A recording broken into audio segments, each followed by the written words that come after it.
বাঁকুড়ায় জমে উঠেছে ভোটের লড়াই। শহরের লালবাজারে সিপিআইএম প্রার্থী অভয় মুখার্জির প্রচার ঘিরে তৈরি হলো চূড়ান্ত রাজনৈতিক উত্তাপ।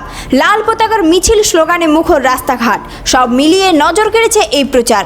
বিধানসভা নির্বাচনের আগে রাজ্য জুড়ে জোর কদমে চলছে রাজনৈতিক প্রচার। সেই আবহে বাঁকুড়া শহরের লালবাজার এলাকায় জনসংযোগে নামলেন সিপিআইএম প্রার্থী অভয় মুখার্জি। এদিন তিনি এলাকার বিভিন্ন প্রান্ত ঘুরে সাধারণ মানুষের সঙ্গে সরাসরি কথা বলেন।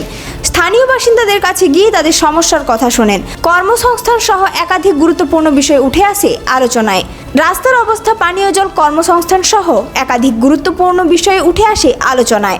প্রার্থী জানান, নির্বাচনে জয়ী হলে মানুষের এই সমস্যাগুলির দ্রুত সমাধান করাই হবে তার অগ্রাধিকার।